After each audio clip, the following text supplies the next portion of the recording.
अध्याय 33.3 भाग एक विशेष एपिसोड 4 साल। जू उठा और बिना किसी प्रवेश या निकास के साथ एक चांदी सफेद संलग्न स्थान में खुद को पाया। उसे याद आया कि उस दरवाजे से चूसा जा रहा है। जैसा कि शिव उठता है, एक विदेशी शरीर ने उसका ध्यान आकर्षित किया और उसने देखा कि उसके हाथ में कुछ कागजात थे। ये वे पृष्ठ थे जो डूजी की पुस्तक से फटे हुए थे जब वे दरवाजे से अलग हो गए थे। जब वे महाद्वीप के उल्टे पक्ष में थे तो जू ने उस पुस्तक को खोला और डूजी जागने से पहले दूसरे पृष्ठ तक पढ़ा। जू ने एक पल के लिए झिझकते हुए फिर पृष्ठों की जांच की। पूरा स्थान शांत था। एकमात्र ध्वनि जू से पन्नों को मोड़ने से हुई, लेकिन गनोम के छोटे कान अपने फ्लैक्सन बालों में छिपे हुए क्रिम्सन के साथ टीम हो गए। अचानक एक नीली रोशनी कमरे में बह गई और एक छोटा सा आकृति दिखाई दी। जू ने अपनी पीठ के पीछे कागजों को छुपाया। यह आंकड़ा छोटा था और नैनों को इंगित किया था, जिसमें दिखाया गया था कि वह एक सूक्ति था। जू पर सूक्ति मुस्कुराई। ज्ञान के द्वार पर आपका स्वागत है बच्चे। तारांकन तारांकन तारांकन, ये वास्तव में कला का एक काम है, गनोम ने यांत्रिक कठपुतली की जांच के रूप में कहा। इस यांत्रिक कठपुतली और एक आदमी के बीच कोई अंतर नहीं है। उन्होंने यांत्रिक कठपुतली के सिर को छूने के लिए टिप किया। अगर इसमें भावनाएं हैं तो यह वास्तविक लोगों से अलग नहीं है। सूक्ति ने जू को देखा। आप सबसे अधिक प्रतिभाशाली बच्चे हैं जिन्हें मैंने कभी देखा है। प्रशंसा सुनकर जू ने एक सुखद अभिव्यक्ति नहीं दिखाई और उसने सिर्फ पूछा, क्या मैं छोड़ सकता हूँ? बेशक बच्चा। गनोम ने अपना हाथ लहराया और एक धातु कंगन को 3 सितारों के साथ उकेरा गया, जो कि जू के सामने दिखाई दिया। यह उच्चतम यांत्रिक प्रमाण पत्र है जो मैं आपको दे सकता हूँ।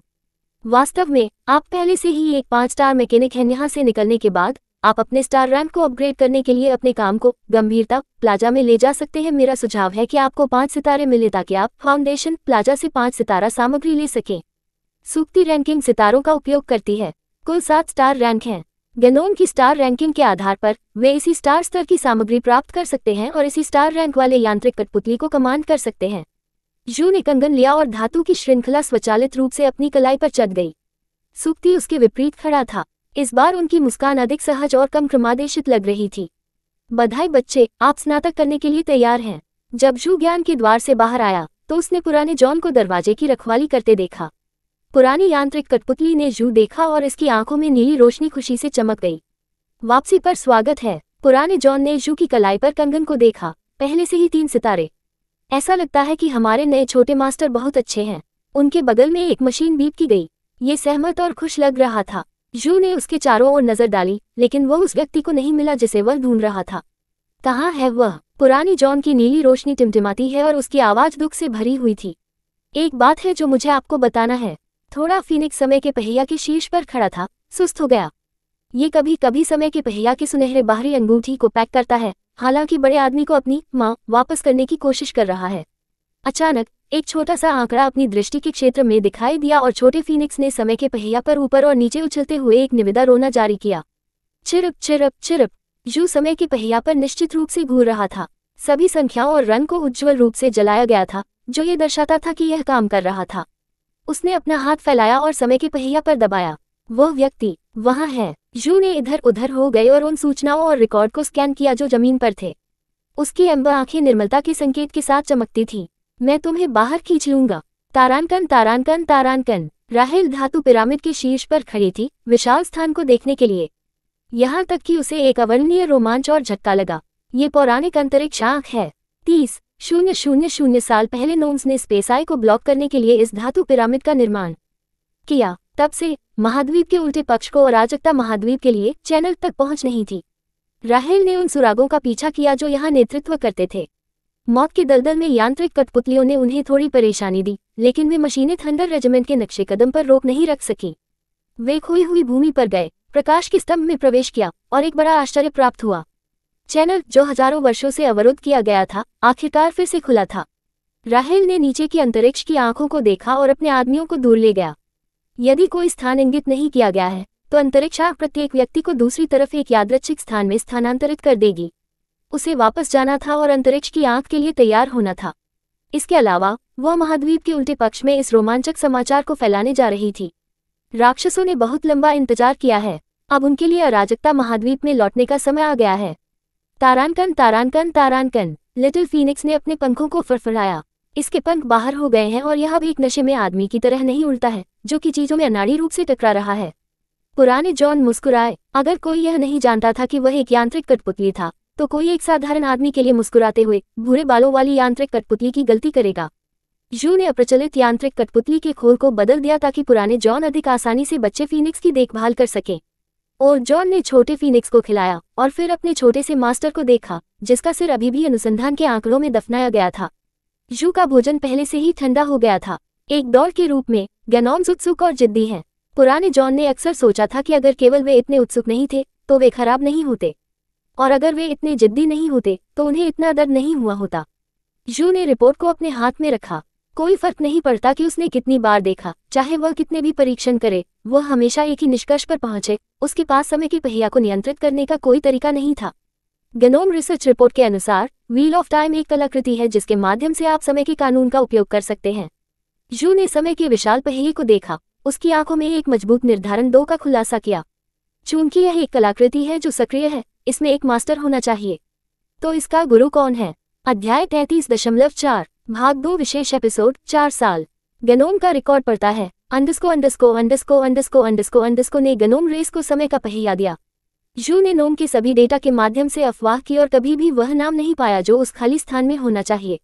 उन सभी जानकारी के अनुसार जो वह एक्सेस कर सकते थे, नोम्स ने समय के कानून में हेरफेर करने का प्रयास किया। इस प्रकार उन्हें समय के साथ मिटा दिया गया, लेकिन जानबूझकर मिटाए गए नाम का अर्थ है कि चीजें इतनी सरल नहीं हैं। जू रिक्त स्थान पर रिक्त रूप से घूरता रहा। वह जानना चाहता था कि यह व्यक्ति कौन है। पुराने के गनोम की तुलना में जो समय में हेरफेर करना चाहते थे, जो उस अज्ञात व्यक्ति से समय के पहिया के नियंत्रण को छीनने से अधिक चिंतित थे। चूंकि वह कलाकृतियों के मास्टर को नहीं पा सका, इसलिए उसे सीधे कलाकृतियों पर काम करने की आवश्यकता होगी। फिर भी अगर उसने अपनी 6 सितारा साख अर्जित की है, तो भी वह समय के पहिया को हिला देने में असमर्थ है। हमेशा की तरह अपार पहिया शांत और चमकदार था, जैसे कि नश्वर शक्तिहीनता और अनुमान पर हंस रहा था। यदि नश्वर इसे नियंत्रित नहीं कर सकते हैं, तो एक भगवान के बारे में क्या? जू ने डैन का नोट निकाला और बिना किसी हिचकिचाहट के इसे अलग कर दिया। 3 दिन बाद हरे रंग का कपड़े पहने व्यापारी सूखती खंडहर में दिखाई दिया। जी, आपने वास्तव में मुझे आपके लिए कठिन बना दिया। डैन ने अपने दाहिने हाथ में किताब ली, स्टील सिटी को बड़ी रुचि के साथ देखा। सौभाग्य से चैनल खुला है, अन्यथा मुझे विश्वसनीयता संकट होगा। डैन ने फ्लैक्सन हेयर्ड गनोम को संबोधित किया। यह महामहिम की उत्कृष्ट कृति होनी चाहिए, इसलिए आप इस बार मेरे साथ किस तरह का सौदा करना चाहते हैं? मेरे साथी को इससे बाहर निकालो। जू ने समय के पहिए की ओर इशारा किया। मैं कुछ भी भुगतान करूंगा। मैंने इंसान को नहीं देखा, क्या वह चूसा था? डैन ने समय के पहिया पर नजर डाली और फिर जू से इसे फिर से पुष्टि करने के लिए कहा, क्या इनाम है? जू की पुष्टि प्राप्त करने के बाद डैन समय के पहिया के सामने गया और उस पर अपना हाथ दबाया। कितना रोमांचक है! समय के पहिया की रोशनी अधिक चमकदार हो गई, लेकिन डैन ने कुछ कदम पीछे कर दिया। वह थोड़ी देर के लिए चुप था, फिर जू से कहा, यह एक अफसोस की बात है, लेकिन मुझे डर है कि मैं इस लेनदेन को पूरा करने में असमर्थ हूँ। आप एक भगवान हैं, आप वास्तव में कुछ भी नहीं कर सकते। डैन की आंखें संकुचित हो गईं और उनके सामान्य रूप से हानिरहित प्रदर्शन को एक भयानक तरीके से बदल दिया गया। एक फ्लैश में जॉन जू के सामने चला गया, एक हमले के आसन में गिर गया। आपको पता है? डैन की आवाज बहुत हल्की और खतरनाक थी। आपको कैसे पता चला? मेरे पिछले सवाल का जवाब दें, जू ने कहा। अभी भी एक पहाड़ के रूप में भारी दबाव में भी सीधा खड़ा है, और मैं आपको बताऊंगा। डैन ने शियू को ठंड से देखा। यह ऐसा था जैसे वह एक चींटी को देख रहा था। पसीना गनोम के गाल को नीचे गिरा देता है और पूरा कमरा जम जाता है। अगले क्षण डैन ने पुस्तक को अपने माथे पर थपथपाया और अपने सामान्य हानिरहित उपस्थिति पर वापस चला गया। आपका महामहिम वास्तव में मुझे शर्मिंदा महसूस करता है। मैं इस तरह के संतुष्ट ग्राहक को खोना नहीं चाहता। डैन ने किताब को थोड़ा ऊपर उठाया, जिससे एक कड़वा चेहरा सामने आया। यह एक मास्टर विरूपण साक्ष्य है जिसे नष्ट किया जा सकता है, लेकिन नियंत्रित नहीं किया जा सकता है। केवल इसके मास्टर इसे नियंत्रित कर सकते हैं। जू पहले से ही यह जानता था, लेकिन उसने यह नहीं सोचा था कि एक भगवान भी समय के पहिए पर नियंत्रण को जब्त नहीं कर सकता है।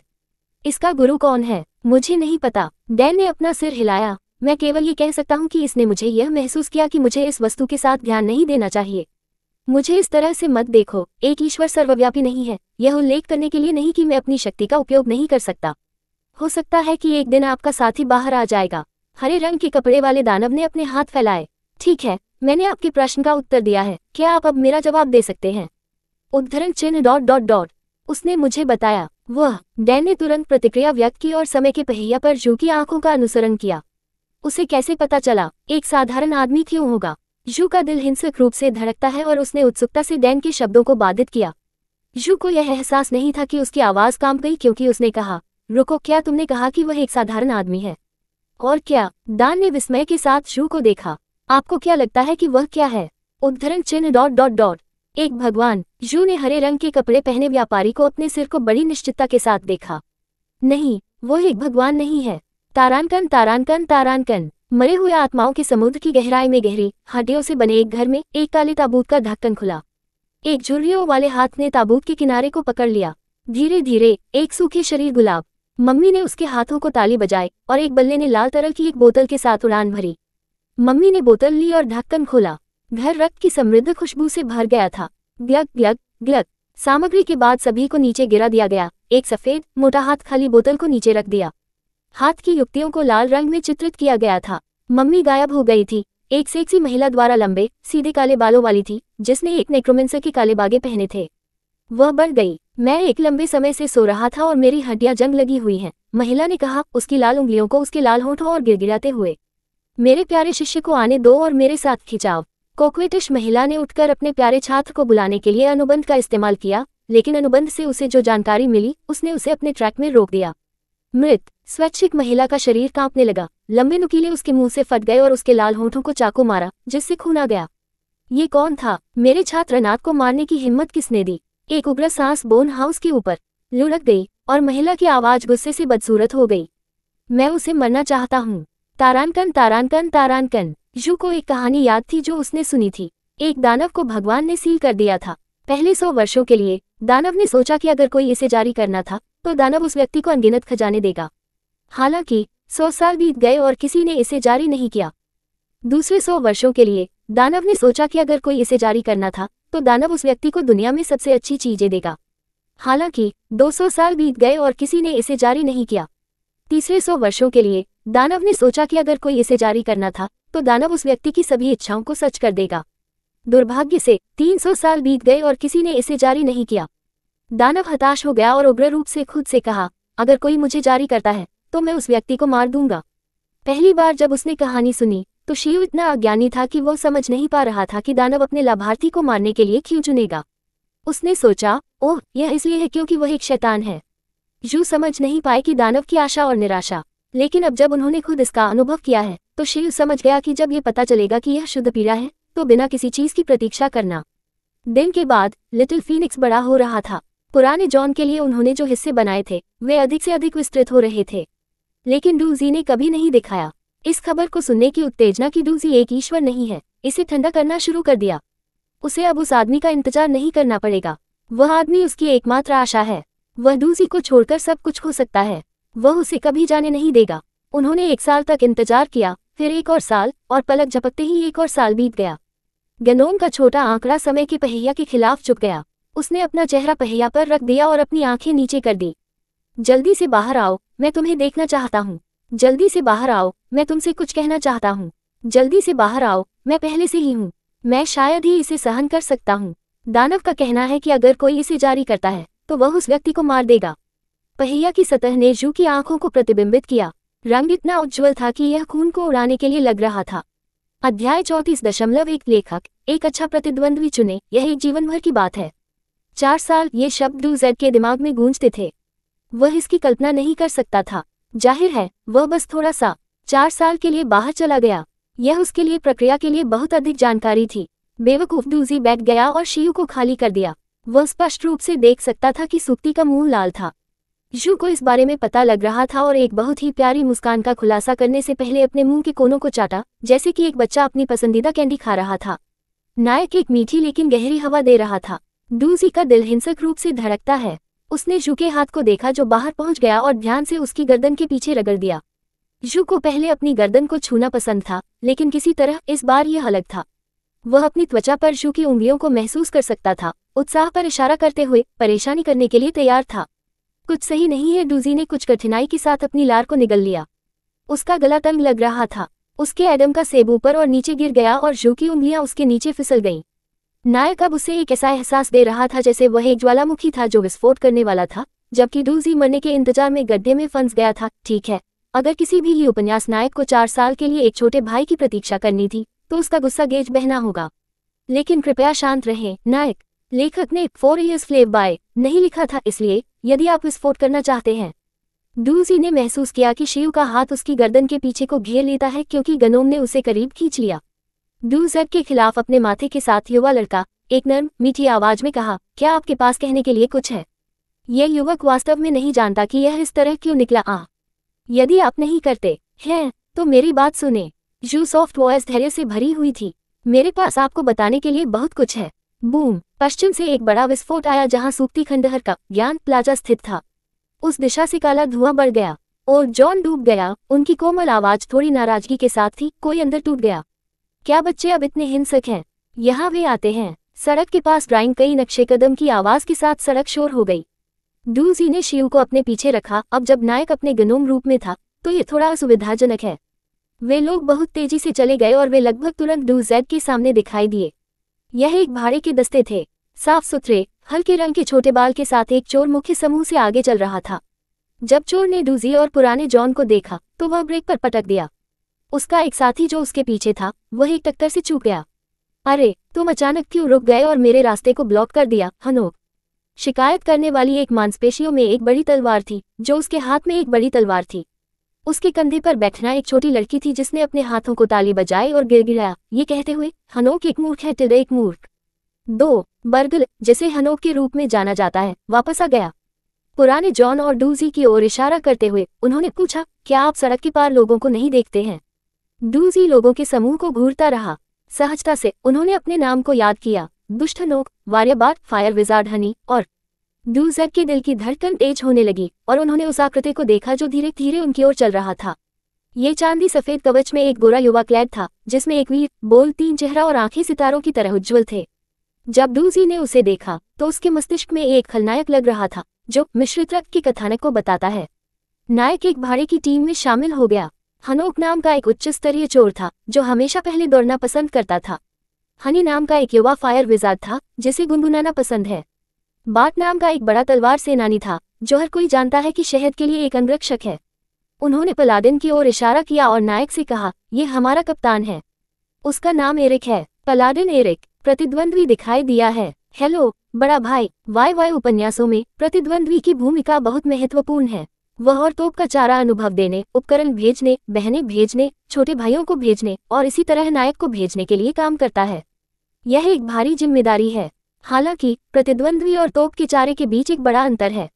एक टिकाऊ वस्तु है जबकि दूसरा डिस्पोजेबल है। तोप का चारा केवल एक बार दिखाई देता है, लेकिन प्रतिद्वंद्वी अपने पूरे जीवन को शुरू से अंत तक नायक का पालन करने के लिए समर्पित करेगा। मंच पर उनका समय हरम के सदस्यों की तुलना में भी लंबा है। इसलिए हरम उपन्यास लेखकों के बीच एक लोकप्रिय कहावत है, अपने नायक के लिए एक अच्छा प्रतिद्वंद्वी चुने। यह एक जीवन भर की बात है। यीज़ीक्यू ने अपने परिवार के नायक के लिए एक अच्छा मैच चुना। सबसे पहले प्रतिद्वंद्वी में मुख्य चरित्र के समान उत्कृष्ट प्रतिभा मानव है। प्रकाश तत्व के लिए उनकी आत्मीयता ऐसे स्तर है जो नायक को दबाने के लिए पर्याप्त है। दूसरे, प्रतिद्वंद्वी की पृष्ठभूमि विशेष रूप से शानदार और दबंग थी। वो प्रकाश के मंदिर के स्वामी का पुत्र है। उनकी सामाजिक स्थिति बहुत महान और बुलंद है। 4 यह उल्लेख करने के लिए कि सेंट विवियन के साथ उनका संबंध भी स्पष्ट है। ये सब ध्यान में रखते हुए नायक के पास हर कारण है कि वह उसे मौत के घाट उतारना चाहता है। जब नायक ने पहली बार अपने प्रतिद्वंद्वी से मुलाकात की तो प्रभु का बेटा अपनी पहचान छिपा रहा था जबकि वह राजकता महाद्वीप के चारों ओर यात्रा करता था। उस समय पाठकों में से किसी ने भी इसे एक भयावह मुठभेड़ के रूप में नहीं सोचा था। पाठक अभी भी भूले थे और इस बात के लिए तत्पर थे कि कैसे बहुत भयानक नायक मर्क्री टीम को गनोम खंडहर में ले जाएगा। भाड़े के नेता बहुत अच्छे लग रहे थे। नायक ने अपने छोटे भाई संभावित भविष्य के सहयोगी पर जांच की टिल्ड। बाद में पाठकों को पता चला कि हनोक चोरों के राजा जैक का प्रत्यक्ष वंशज था। बाद में पाठकों को पता चला कि हनी मैजगॉड एंटोनियो की पोती थी। बाद में पाठकों को पता चला कि एरिक प्रकाश के मंदिर के स्वामी का पुत्र था। बाद में नहीं था। एरिक अपने योगिनी मित्र को कभी नहीं भूल पाया और जब दोनों ने बाद में एक दूसरे की पहचान के बारे में सीखा तो उन्होंने अपनी आपसी आजीवन प्रतिद्वंद्विता शुरू की। अध्याय 34.2 लेखक एक अच्छा प्रतिद्वंद्वी चुने। यह एक जीवन भर की बात है। प्रतिद्वंद्वी के लिए डूजी की भावनाएं जटिल हैं।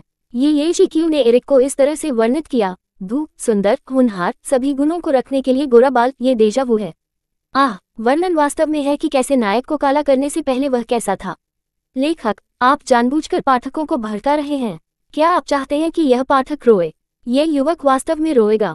हर बार जब उन्होंने मिश्रित रक्त में प्रतिद्वंद्वी को देखा तो डूजी ने हमेशा सोचा, अगर मैं लेखक से ध्यान आकर्षित करने के लिए टिप्पणी अनुभाग में नहीं गया था तो क्या नायक प्रतिद्वंद्वी के समान होगा। और तारांकन राजा लेखक बस अमानवीय था। मिश्रित रक्त में नायक दुनिया को नष्ट करने की कोशिश कर रहा है जबकि उसका प्रतिद्वंद्वी उसे रोकने की कोशिश कर रहा है। पाठक एक गड़बड़ में थे। एफ तारांकन के कौन सा लीड है, कौन सा खलनायक है। जो नायक और उनके प्रतिद्वंद्वी के बीच समानता और अंतर के बारे में सबसे अधिक उत्साहित थे वे महिलाओं और बहनों का एक समूह था। डूजी की दृष्टि की रेखा दूर खिसकने लगी। यद्यपि डोजिन्शी और वास्तविक व्यक्ति के अंदर का चरित्र समान नहीं था, लेकिन डोजिन्शी के अंदर के दृश्य के बारे में सोचा जहां प्रतिद्वंद्वी रोया, इसे बाहर खींचो एक कुछ मूर्खतापूर्ण प्यारा व्यक्ति सीधे प्रतिद्वंद्वी को नहीं देख सकता था। दृष्टि में चलने के लिए अंत में एक धनुष और तीर के साथ एक योगिनी थी। डूजी ने एल्फ को देखा जो अफवाहों के रूप में उतना ही सुंदर था और सोचा था कि साजिश ईश्वर वास्तव में मेहनती और समर्पित था। चूंकि नायक भाड़े की टीम में शामिल नहीं हुआ था, इसलिए लापता स्लॉट को भरने के लिए एक योगिनी मिली ताकि भाड़े की टीम में 5 सदस्य होंगे, जैसे मिश्रित रक्त। हनी, जो बाट के कंधे पर बैठा था, ने डूजी के पीछे फ्लेक्सन बालों वाले जू को देखा। वहां एक बच्चा है छोटी लड़की उत्साह से लहराए, देखो देखो। एरिक ने देखा कि हनी ने जहां संकेत दिया और जब उसने डूजी को देखा तो उसकी आंखें चमक गईं और एक बहुत धूप मुस्कुराहट दिखाई दी। हम गोल्ड मर्क्री टीम हैं, मैं कैप्टन एरिक हूँ। एरिक ने अपनी तलवार को इस तरह से कहा कि मानो उसके पास कोई बुरे इरादे नहीं थे। आप हैं। और जॉन ने नहीं बोला, वह जू के निर्देशों की प्रतीक्षा कर रहा था। जू ने नहीं बोला, वह डूजी की पीठ पर चुपचाप लेटा हुआ था। डूजी ने नहीं बोलते थे। कुछ मूर्खतापूर्ण मोह व्यक्ति अपने सामाजिक अवरोध को दूर नहीं कर सकते। मूक रेजिमेंट के सामने एरिक थोड़ा आश्चर्यचकित था लेकिन हतोत्साहित नहीं किया। उन्होंने डूजी की ओर एक कदम उठाया और जोर देकर कहा, क्या आप मुझे अपना नाम बता सकते हैं।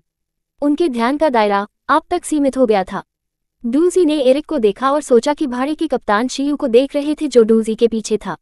उनका दिल प्रशंसा से भर गया था। नायक को इतनी आसानी से खोजने के लिए एरिक वास्तव में नायक के सबसे बड़े प्रतिद्वंद्वी होने के योग्य है। कुछ बेवकूफ पाठक अचानक तीसरे पहिए की तरह महसूस करते थे। ये स्पष्ट रूप से नायक था और उसके प्रतिद्वंद्वी की पहली मुठभेड़ थी, इसलिए डूजेड के लिए यहाँ होना बहुत अनुचित है। हालांकि इस समय डूजी ने महसूस किया कि हाथों की एक जोड़ी पीठ से उसकी गर्दन को घेर रही है। जू ने डूजी को पकड़ लिया और सीधे सुंदर युवा गोरा आदमी को देखा। मैं आपको क्यों बताऊं? उनकी आवाज में एक मजबूत असंतोष का पता चला, लेकिन उनकी नर्म सफेद उपस्थिति के साथ यह एक बच्चे की तरह था जो अपना आपा खो रहा था। जब भाड़े की टीम ने शियू को देखा तो वे चकित हो गए। हनोक ने अपनी आंखें बार बार रगड़ी। मैंने वास्तव में एक प्रसिद्ध सूक्ति देखी। बेवकूफ हनोक, अब जब राक्षस दिखाई दिए हैं तो एक गनोम दिखाई देने के बारे में भी कुछ भी अजीब नहीं है। हनी का ध्यान पकड़ा गया था और उसकी आंखें जू छोड़ने के लिए अनिच्छुक थीं। छोटी लड़की ने योद्धा के कंधे को थप्पड़ मारा। मैं आज प्यार में इस महिला को घोषित करता हूँ। बाट एक मुस्कुराहट के साथ शहद से कहा, मिस सूक्ति छोटा दिखता है लेकिन वह आपके रूप में 2 बार बूढ़ा होना चाहिए। योगिनी ने जू और डूजे पर नजर डाली और उन हाथों को देखा जो बाद की गर्दन को चुपचाप परिक्रमा करते थे। एरिक भी कुछ आश्चर्यचकित दिख रहा था जब उसने देखा कि उसके विपरीत व्यक्ति शत्रुता का सामना कर रहा था। वह अभी भी बहुत स्पष्ट रूप से मुस्कुराया, मैं सिर्फ आपको जानना चाहता हूँ। हम आपको जानना नहीं चाहते हैं। जू ने स्पष्ट रूप से एरिक के शब्दों को बाधित किया, दृढ़ता से उनके प्रस्ताव को खारिज कर दिया। अब आपके पास यहाँ से बाहर निकलने के लिए 1 घंटे का 1/4 हिस्सा है। एरिक थोड़ा चौंका था। फ्लेक्सन हेयर्ड गनोम जिनके हाथ कसकर काले बालों वाले युवाओं पर आयोजित किए गए थे, जैसे कि वह एक बच्चा था जो डर गया था कि अन्य लोग अपने प्यारे खिलौने को चुरा लेंगे, अन्य लोगों को अपने टफ से दूर धकेलेंगे। एरिक के पास अपनी आस्तीन को लुढ़काने से पहले कुछ भी कहने का समय नहीं था। सूक्ति इतनी अप्रिय है कि मैं उसे सबक सिखाना चाहता हूँ। जू मुस्कुराया और उसकी आंखें क्रिसेंट मून्स की तरह घुमावदार हो गईं। उनके छोटे डिंपल असामान्य रूप से मीठे थे। 5 मिनट बचे हैं, फिर आप मर जाते हैं। जू ने रिसेप्शनिस्ट से भाड़े का कार्ड लिया। जैसा कि वह बस भाड़े के गिल्ड को छोड़ने वाला था, उसने किसी को उसके पीछे चिल्लाते हुए सुना, अरे देखो, एक योगिनी है जो गनोम खंडहर मिशन पर भी ले गया। वह आवाज निकट हो रही थी। सामने एल्फ, कृपया रुको भाई। जू तब तक आगे बढ़ता रहा जब तक कि एक दुष्ट उसके सामने कूद नहीं गया। बर्गल ने शियू के ठंडे सुंदर चेहरे को देखा और अचानक पेट्रिफिकेशन मैजिक से एक हाथी की तरह जम गया। जब 2 लोग उसके सामने दिखाई दिए तो शियू उसके पास चलने वाला था। यह एक घिनौनी आदमी और एक छोटी लड़की थी। छोटी लड़की लगभग 12 साल की थी और वह चमकती आंखों से जू को देख रही थी। आप सुंदर हैं, कल्पित बौने बहुत सुंदर हैं। ब्रौनी आदमी ने मुस्कुराते हुए कहा, मिस, हालांकि योगिनी बहुत सुंदर है, उसकी उम्र कई बार आपकी होनी चाहिए। लोगों के इस समूह को देखने के बाद जू का चेहरा अभिव्यक्ति रहित था। इस समय एक गोरा युवा चला गया और जू के सामने रुक गया। उसकी आंखें प्रशंसा की एक झलक के साथ चमकती थीं। मुझे बहुत खेद है, मेरे साथी बहुत आवेगी हैं, उन्होंने कहा। गोरा युवाओं को खेद लग रहा था क्योंकि वह जू में उज्ज्वल रूप से मुस्कुराया था। मेरा नाम एरिक है, यह मेरा भाड़े के दस्ते हैं। हम गनोम खंडहरों का पता लगाने जा रहे हैं, क्या आप हमारे साथ जुड़ना चाहेंगे? मिश्रित रक्त से अंश। तारांकन तारांकन तारांकन तारांकन तारांकन तारांकन तारांकन तारांकन। लेखक के पास कुछ कहना है। नायक, इसके बाद आप मेरे प्रतिद्वंद्वी हैं। पाठक को जब्त करता है। पाठकों, क्या गलत है? नायक, चलो चलते हैं। उसे बिस्तर पर ले जाता है। लेखक, एक अच्छा प्रतिद्वंद्वी चुने, साथ सोने के लिए, दो यह जीवन भर की बात है। जोड़। अध्याय 35। पाठक, एक संवाद विकल्प ने एक रक्तबीज को ट्रिगर किया। ये बुरा है। एरिक भड़क गया था और वातावरण को हल्का करना चाहता था। उन्होंने डूजी और शियू को देखा और ईमानदारी से कहा, मुझे बहुत खेद है, मेरी टीम के साथी आवेगपूर्ण है, लेकिन कृपया उसे बुरा मत माने, वह वास्तव में हानिरहित है। एरिक बहुत माफी मांगता था। गोरा युवाओं ने अपनी सद्भावना व्यक्त करने की कोशिश की। मैं आपकी प्रशंसा करता हूँ। डूजी ने तुरंत एक कपकपी महसूस की। उसकी गर्दन के चारों ओर जू के हाथ इतने कड़े हो गए कि उसे डर था कि उसका सिर जल्द ही टूट जाएगा। मुझे इसका अफसोस है। जू की आवाज जोर से नहीं थी, लेकिन हर कोई उसे स्पष्ट रूप से सुन सकता था। आप अब मरने जा रहे हैं, एह। अंतिम वाक्य बुरे अर्थ से भरा था और थोड़ा गनोम ने अपने सिर को नीचे की ओर झुका दिया, भूरे बालों वाले व्यक्ति पर एक नजर की शूटिंग की और आदेश दिया, उन्हें मार डालो। ... आपके साथ क्या गलत है, मुलॉर्ड?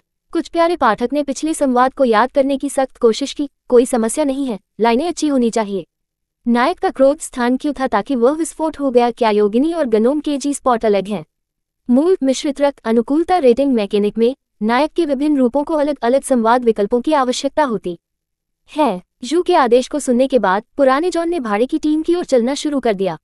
वह अभी भी मुस्कुरा रहा था और धीरे से कहा, वास्तव में मैं बहुत अधिक मौत की तरह नहीं हूँ, लेकिन मेरा छोटा गुरु अब थोड़ा हेड स्ट्रॉन्ग है।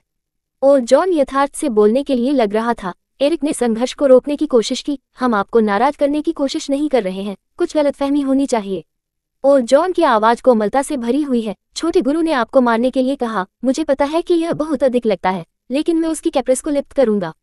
वह अब एकमात्र मास्टर है जो अब हमारे पास है।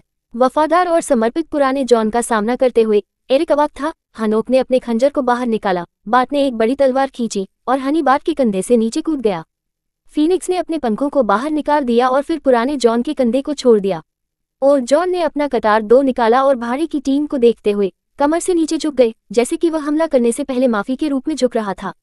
कृपया मुझे माफ करें। जब उन्होंने बोलना समाप्त किया तो ओल्ड जॉन मर्क्री टीम की ओर बढ़े।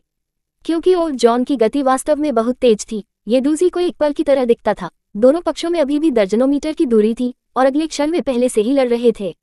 झेंग! स्पार्क्स ने उड़ान भरी क्योंकि बाट ने अपनी बड़ी तलवार के साथ ओल्ड जॉन के हमले को रोक दिया। एक लाल लड़ाई की आभा ने अपनी ताकत में जोड़ा, लेकिन फिर भी बाट के पैरों के नीचे की जमीन फटी। 2 लोग एक तीव्र दबाव से घिरे हुए थे और उनके आसपास के लोगों को कई पेस वापस उड़ा दिया गया था। बाट अपने शरीर को स्थिर करने में कामयाब रहा। वह कमजोर दिखने वाले भूरे बालों वाले व्यक्ति को उसके विपरीत देखता था। दूसरा आदमी अभी भी विनम्रता से मुस्कुरा रहा था और काफी आराम कर रहा था। इसके विपरीत बाट को किनारे पर धकेल दिया जा रहा था। मजबूत आदमी की बाह मांसपेशियों और नसों के साथ उभरी हुई थी क्योंकि यह बड़ी तलवार रखता था। उसका चेहरा पसीना आ रहा था। बाट महसूस कर रहा था कि उसके हाथों में दबाव बहुत अधिक हो रहा था और वह इसे अधिक समय तक सहन नहीं कर पाएगा। क्लैंग! हनोक ने उस पर उड़ान भरी बड़ी तलवार से बचने के लिए एक तरफ लुढ़का। वह पुराने जॉन को देख रहा था, चिल्लाते हुए, तुम्हें माफ कर दो। क्या तुम्हारी माफी का मतलब है कि हमें बस मरना चाहिए? बेवकूफ हनोक! हनी ने उसके पैर पर मुहर लगाई। यह आपकी गलती है कि मेरा प्रिय गुस्सा है। एरिक बाट की ओर भागा, जो पुराने जॉन द्वारा एक तरफ बह गया था, और द ब्रॉनी मैन को उठाया। बाट, क्या तुम ठीक हो? एरिक! बाट की आवाज बहुत सूखी है। चलो यहाँ से बाहर निकलते हैं। वह व्यक्ति एक तलवार संत है। हनोक ने बाट के शब्दों को सुना और विस्मय में ओल्ड जॉन को देखा। मिश्रित रक्त में रैंकिंग के बीच का अंतर बहुत क्रूर है। रैंक जितना अधिक होगा, अंतर उतना ही अधिक होगा। एक ही उपकरण के साथ योद्धा वर्ग के लिए 10 तलवारबाजों को एक भव्य तलवारबाज से लड़ने की आवश्यकता होती है। 20 भव्य तलवारबाजों को एक तलवार के मास्टर से लड़ने की आवश्यकता होती है। एक भव्य तलवार के मास्टर से लड़ने के लिए 50 तलवार के स्वामी की आवश्यकता होती है और एक एकल तलवार संत से लड़ने के लिए 100 ग्रैंड स्वॉर्ड मास्टर्स की आवश्यकता होती है। एक युद्ध भगवान के लिए यह एक परमाणु हथियार के समान स्तर पर है। केवल एक चीज जो इस कानून को तोड़ सकती है वह है जब नायक लड़ रहा है। बेशक अन्य लोगों पर छलांग लगाने की क्षमता जो रैंक में अधिक है, वे हमेशा नायक की विशेषाधिकार रही हैं। गोल्ड मर्कनरी टीम की ताकत और क्षमता वास्तव में बहुत मजबूत है, लेकिन वे अभी भी एक तलवार संकट का सामना करने के लिए पर्याप्त नहीं हैं। आप नहीं छोड़ सकते। पुराने जॉन ने विनम्रतापूर्वक मुस्कुराया। मुझे छोटे मास्टर की इच्छाओं को पूरा करना है। एरिक ने आखिरकार हार मान ली और अपने हथियार को बाहर निकाला, एक झिलमिलाता लंबी तलवार जो प्रकाश से बना लग रहा था। इस समय भी गोरा युवक अभी भी एक सज्जन व्यक्ति था और कहा, मैंने आपको नाराज कर दिया। प्रकाश तत्वों ने खुद को एरिक के शरीर से जोड़ा, उसे आशीर्वाद दिया। उन्होंने पुराने जॉन से सावधानी से संपर्क किया। बार्ट ने अपनी महान तलवार बरामद की और हमले में शामिल हो गए। हनोक ने उन 3 लोगों को देखा जो एक दूसरे के साथ फिर से और डूजी में उलझे हुए हैं। वह शहद के लिए फुसफुसाया, मैं गनोम को मार दूंगा, इसलिए आउच। हनोक ने अपने दर्द को पकड़ लिया, जबकि हनी ने बेरहमी से उस पर ध्यान दिया, हालांकि उसने कभी भी अपना जप नहीं रोका। पुराने जॉन और एरिक की तलवारें भिड़ गईं। पुराने जॉन ने एरिक के हेलमेट और कवच को लात मारी। गोरा युवा प्लाजा के किनारे पर बह गया और एक दीवार से टकराया। फिर महान चपलता और लचीलेपन को प्रदर्शित करते हुए पुराने जॉन ने बार्ट की महान तलवार से परहेज किया, अपने शरीर को झुका दिया और अपने पैरों को बार्ट की गर्दन के चारों ओर लपेट दिया और उसे एक दीवार पर फेंक दिया। इस सब के बाद ओल्ड जॉन ने धीरे से सांस ली और दूसरों को प्लाजा के किनारे पर नहीं देखा। इसके बजाय उसने शहद को देखा। आग, बच्चे के साथ खेलना अच्छा नहीं है। हनी ने जवाब नहीं दिया और उसने तेजी से मंत्र का जाप किया। अग्नि तत्व एक साथ इकट्ठा हुए, जिससे हवा में 8 मीटर लंबा ड्रैगन बन गया। अजगर की शक्ति। हनी ने ओल्ड जॉन पर हमला करने के लिए विशाल फायर ड्रैगन को निर्देशित किया। अचानक आकाश एक पक्षी के रोने से भर गया और आग फीनिक्स ने ड्रैगन के लिए उड़ान भरी। 8 मीटर लंबे ड्रैगन की तुलना में फीनिक्स छोटे दिखते थे, मैं केवल ड्रैगन के पंजे का आकार था। हालांकि अपने छोटे पंजे के साथ लाल पक्षी ने ड्रैगन की रीढ़ को जब्त कर लिया और फिर जबरन अपने पंखों को उड़ा दिया, जो उड़ रहा था। ड्रैगन सिर्फ अग्नि तत्वों से बना था, लेकिन दुश्मन एक असली आग फीनिक्स था। हनी ने देखा, उसकी आंखें विस्मय के साथ चौड़ी। आग फीनिक्स। इस दुनिया में फायर फीनिक्स एक गॉड जानवर और आग का राजा है। अग्नि तत्वों से बने ड्रैगन को फायर फीनिक्स द्वारा अवशोषित किया जा रहा था, जिनके पंख चमकीले लाल सोने की एक परत से ढके हुए थे। इसने ट्वीट किया और फिर अपने पंखों को नीचे गिरा दिया। यह एकत्र अग्नि तत्व पंखों से नीचे और सीधे शहद की ओर प्रवाहित हो गया था। बार्ट गुस्से में था और उसकी आवाज फटा क्योंकि उसने कहा, युवा मालकिन। बूम! हवा में कई कागजों को एक पल में राख में बदल दिया गया था। एक आकृति अजीब तरह से धुए और राख से बाहर भाग गई। ये हनोक था, शहद ले जा रहा था। तारानकन खांसी चोर खांस रहा था। हनी हनोक की पीठ पर झूठ बोल रहा है, खूबसूरती से रोया। 3 वो 4 अगर दादाजी यहाँ थे तो वह एक पक्षी को मुझे धमकाने नहीं देगा। बार्ट और एरिक को राहत मिली थी, लेकिन इससे पहले कि वे एक सांस ले सके, उन्होंने देखा कि पुराने जॉन उनके सामने खड़े हैं, मुस्कुराते हुए। भूरे बालों वाले आदमी ने कुछ नहीं कहा, लेकिन जिस तरह से उसने अपने हथियार को उठाया था वह वॉल्यूम बोलता था। प्रकाश की एक किरण प्लाजा के पार गिर गई।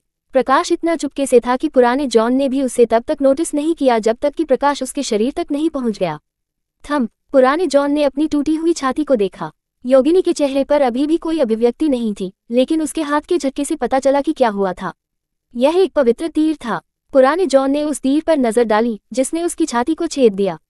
यह उनकी छाती पर तीसरे सितारे में था, जहां एक आदमी का दिल स्थित था। मुझे इसे प्रबंधित करने के लिए छोटे मास्टर जू को परेशान करना होगा। भाड़े की टीम भी उतनी ही हैरान थी। वे न केवल हैरान थे कि उनकी टीम के साथी ने इतनी चुपचाप और अदृश्य रूप से काम किया था, बल्कि इसलिए भी कि भूरे बालों वाले आदमी जो उन्होंने साथ लड़े थे वह वास्तव में एक यांत्रिक कठपुतली थी। योगिनी ने ओल्ड जॉन के घाव से उजागर किए गए तारों और धातु के हिस्सों को देखा और फिर अपनी टकटकी को डूजी में स्थानांतरित कर दिया। उन्होंने अपना धनुष उठाया और एक तीर को नोक कर दिया, जिससे उसे जू पर निशाना मिला। 5 ने कहा, आपको स्थानांतरित नहीं किया गया है, आप पर कब्जा कर लिया गया है। जू ने डूजी को जाने दिया। उनका चेहरा अभी भी निर्दोष दिख रहा था क्योंकि उन्होंने कहा था, क्या आपको लगता है कि आपके पास क्षमता है? जू मुस्कुराया, क्या आप भूल गए हैं? ये है सूखती खंडहर, उठो ज़ेफियन। 6 जू की आवाज नर्म थी, जैसे कि वह एक सोते हुए बच्चे को बुला रहा था। यह महसूस करते हुए कि कुछ गलत था, एल्फ ने तीर को ढीला करने में संकोच नहीं किया, लेकिन यह अपने लक्ष्य को नहीं मारा क्योंकि पुराने जॉन ने तीर को अवरुद्ध करने के लिए अपने शरीर का इस्तेमाल किया था। एक यांत्रिक कठपुतली के लिए इसके भागों को किसी भी समय प्रतिस्थापित किया जा सकता है, लेकिन वह छोटे मास्टर को चोट नहीं पहुंचा सकता है। योगिनी ने एक और तीर शूट करने की कोशिश की, लेकिन बहुत देर हो चुकी थी। जमीन ने हिंसक रूप से हिलाया और पूरे प्लाजा ने एक विशाल चांदी की यांत्रिक कठपुतली के रूप में बीच से नीचे गिरा दिया। हालांकि यह बहुत बड़ा था, डिजाइन उत्तम था। इसकी छाती पर 6 सितारे थे। कला के काम की तरह इसका शरीर चिकना और चिकना था। यह अफवाह है कि कबला ट्री ऑफ लाइफ के हर सर्कल में एक गार्जियन आर्कांगेल है, इसलिए गनोम्स ने 10 6 सितारा यांत्रिक कठपुतलियों को बेहतरीन सामग्री के साथ बनाया, उन्हें प्रत्येक प्लाजा के नीचे रखा और उन्हें दिग्गज आर्कानगल्स के नाम दिए। 6 सितारा यांत्रिक कठपुतलियों में से प्रत्येक एक युद्ध भगवान के बराबर है। भले ही भाड़े के दस्ते को गनोम की इन कहानियों को नहीं पता हो, फिर भी उन्हें खतरा महसूस हुआ। सही यांत्रिक कठपुतली का दबाव बेहद मजबूत था, जैसे कि एक बेहतर बल केवल एक बेहतर बल हो सकता है। ज़ाफ़न यांत्रिक कठपुतली नम्रता से घुटने टेक दिया और गनोम के छोटे आकृति के सामने अपना सिर नीचे कर दिया। जू ने अपने बाहरी खोल को छुआ। उसके सामने यांत्रिक कठपुतली सबसे उन्नत सामग्रियों से बना था और इसका निर्माण गनोम दौड़ की उच्चतम तकनीक की विजय था। उन्हें नष्ट करें। ज़ाफ़न का आदेश दिए जाने के बाद इसका सिल्वर वाइट शेल ग्रे रंग से भरा हुआ था और यह मर्क्री स्क्वाड में बदल गया। इसकी आंखें क्रिम्सन को चमका रही थी क्योंकि यह हमले के लिए खुद को पड़ता था। टकराना सिर्फ एक झटका के साथ बात जिन्होंने पहले हमला किया था, एक गंभीर चोट का सामना करना पड़ा और लड़ने की क्षमता खो दी। योगिनी के तीर सटीक रूप से ज़ाफ़न की आंखों और जोड़ों को मारते हैं, लेकिन वे अप्रभावी थी क्योंकि वे इसके बचाव को नहीं तोड़ सकते थे। योगिनी के भावपूर्ण चेहरे ने आखिरकार एक अभिव्यक्ति दिखाई, मौत का डर। जैसे जैसे उनकी स्थिति गंभीर होती गई, मूर्ख ने आखिरकार प्रतिक्रिया व्यक्त की, WTF, नायक वास्तव में भाड़े की टीम को मारना चाहता है। 1 मिनट रुको, एरिक प्रतिद्वंद्वी है, हनोक एक भविष्य का भाई है, और शहद, वह थोड़ा लोली, भीहरम उम्मीदवारों में से एक है। क्या आप वास्तव में अपने संभावित भाई और बहन को मारने जा रहे हैं? डूजी ने कठिन सोचा, लेकिन वह अभी भी समझ नहीं पा रहा था कि नायक भाड़े की टीम को मारने की कोशिश क्यों कर रहा था। केवल एक चीज जो वह सोच सकता था वही थी कि एक संवाद विकल्प ने एक रक्तपात को ट्रिगर किया। कुछ मूर्खतापूर्ण मो व्यक्ति ने उन संभावित शेयरों को बचाने की कोशिश की। उन्हें मरना है। नायक, यदि आपका छोटा भाई मर जाता है तो आपकी सेवा कौन करेगा? यदि आपकी बहन मर जाती है तो आपको उसे नीचे धकेलने में कौन देगा? यदि आपका प्रतिद्वंद्वी मर जाता है तो आपको जीवन भर के लिए कौन लड़ेंगे? नायक, आपको कार्य करने से पहले 2 बार सोचना होगा। जू ने काले बालों वाले युवाओं को देखा। गनोम की एम्बर आंखें एक उदास भावना के साथ बह गईं। मैंने आपको सुना है, मुझे लगता है कि उन्हें मरना है, जू ने कहा। बूम! एरिक ने बड़ी ताकत के साथ एक दीवार मारा। उसका दाहिना हाथ टूट गया था और उसका चेहरा आधा खून में ढंक गया था। उन्होंने देखा कि यांत्रिक कठपुतली अपने साथी को मारने वाली थी। उन्होंने अपनी गर्दन से एक तत्व प्रतीक के साथ उत्कीर्ण एक हीरे के आकार का लटकन खींच लिया। यह एक तत्व प्रतीक था और सुनहरा तरल से भरा था। एरिक ने जल्दी से उस लटकन को कुचल दिया जो सुनहरा तरल से भरा था। चलो भी! एक चमकदार सुनहरी रोशनी फट गई और डूजी, जो अभी भी शू के शब्दों के अर्थ को इंगित कर रहा था, ने दर्द में अपनी आंखें बंद कर लीं। उसने महसूस किया कि एक व्यक्ति उसे पीछे से पकड़ लेता है और जल्दी से पीछे हट जाता है। जू ने एक हाथ फैलाया, लेकिन यहाँ तक कि डू जेड के कपड़ों को भी नहीं पकड़ सका। वह हनोक पर घबरा गया, जो अचानक दिखाई दिया और डूजी को दूर ले गया। गुस्से से भरी आवाज में उन्होंने फोन किया, ज़ाफ़ियन। ज़ाफ़ियन ने हनोक को जब्त कर लिया, लेकिन जब हैरान यांत्रिक कठपुतली ने अपना हाथ खोला तो इसमें कुछ भी नहीं था। हनोक कुछ दूरी पर दिखाई दिया। वह डूजी को ले जा रहा था और एरिक के समूह की ओर भाग रहा था जहां एक पोर्टल खोला गया था। एक तीव्र प्रकाश चमक गया। प्लाजा में अब कोई भाड़े की टीम नहीं थी और कोई काले बालों वाला युवा नहीं था। जू ने उन्हें गायब देखा और उसके नाखूनों को उसके मांस में गहरे खोदा गया। उसका छोटा शरीर कांप रहा था। तारानकन तारानकन तारानकन तारानकन तारानकन तारानकन तारानकन तारानकन तारानकन तारानकन तारानकन तारानकन। मत देखो, मत सोचो, स्पर्श मत करो, यह आदमी मेरा है। Black box. तारानकन तारानकन तारानकन तारानकन तारानकन तारानकन। लेखक के पास कुछ कहना है। प्रतिद्वंद्वी, मैं तुम्हें पसंद करता हूँ। नायक, मरो। सम्मन मशीन। पाठक, एक संवाद विकल्प ने एक ब्लडबैथ को ट्रिगर किया। तारानकन तारानकन तारानकन। पाठक, मैं तुम्हें पसंद करता हूँ। नायक, मुझे भी पाठक को नीचे धकेलता है। लेखक, एक वार्तालाप विकल्प एक हमले को ट्रिगर करता है। अध्याय 36.1 पाठक, एक बार एक समय में एक योगिनी राजकुमारी थी जो आकाश से गिर गई थी। उसके शरीर के विघटित होने की भावना के कारण फिर से रीमेक होने के कारण डूजी ने अपनी आंखें खोली और पाया कि उसका परिवेश बदल गया था। यह अब गनोम खंडहरों का चांदी ग्रे रंग नहीं था। वह एक खाली पत्थर के कक्ष में था। एक विशाल लाइट मैजिक सरनी ने फर्श पर बस तितर बितर किया था। अंतिम समय में मौत से बचने के बाद भाड़े की टीम अभी भी घबराहट में थी। एरिक ने टूटे हुए लटकन को जमीन पर फेंक दिया, अपने हाथ से अपने माथे से खून को मिटा दिया और समझाया, ये प्रकाश के मंदिर की एक शाखा है। डूजी को तुरंत एहसास हुआ कि वह दुश्मन के गढ़ में था।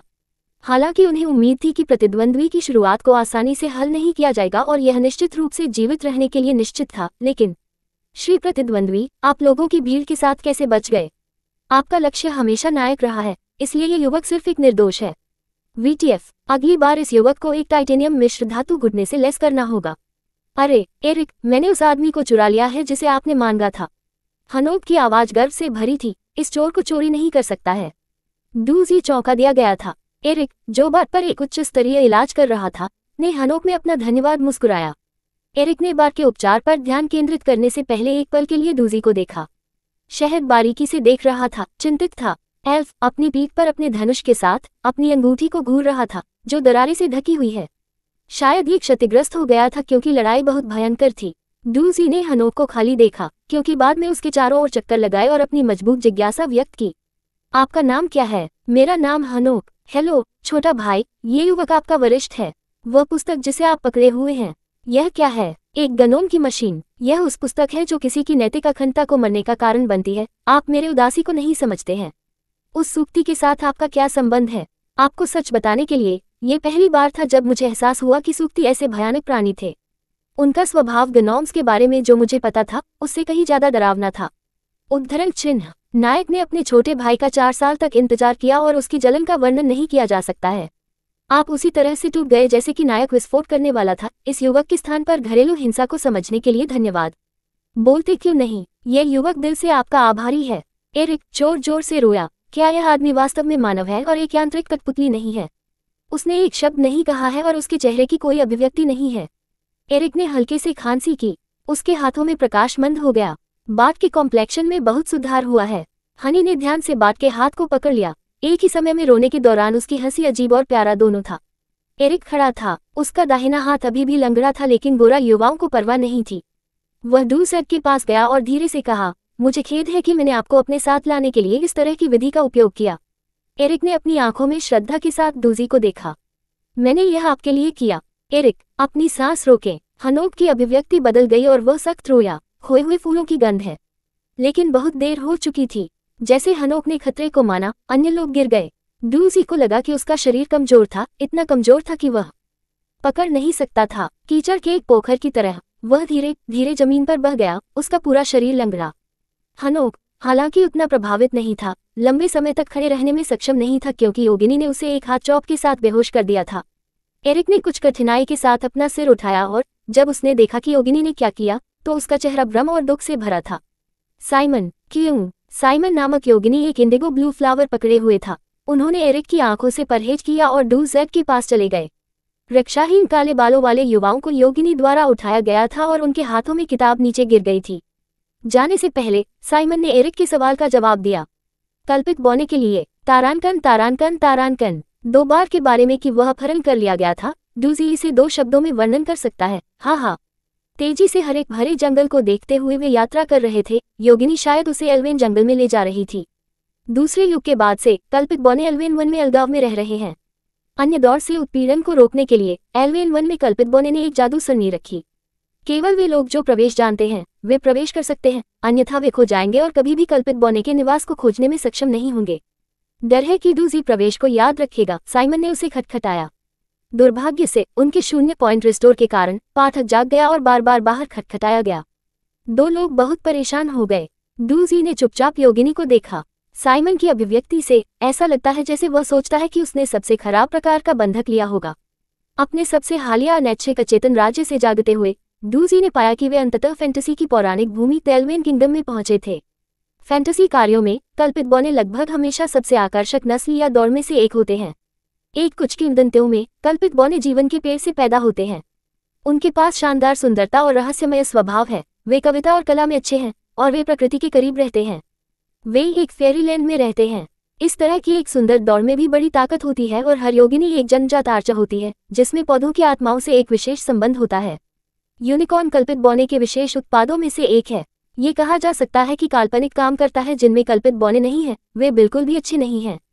इसलिए ये उपन्यासों में अगर नायक कल्पित बोने के पास जाता है तो वह एक शक्तिशाली और सुंदर बहन और छोटे भाई की टोकरी की कटाई करेगा। एक वाई उपन्यास के रूप में मिश्रित रक्त कोई अपवाद नहीं है। कोई अपवाद नहीं, अपवाद। क्या आप इस पर विश्वास कर सकते हैं? पाठक: हाँ हाँ। Subscribe for latest updates and more similar stories.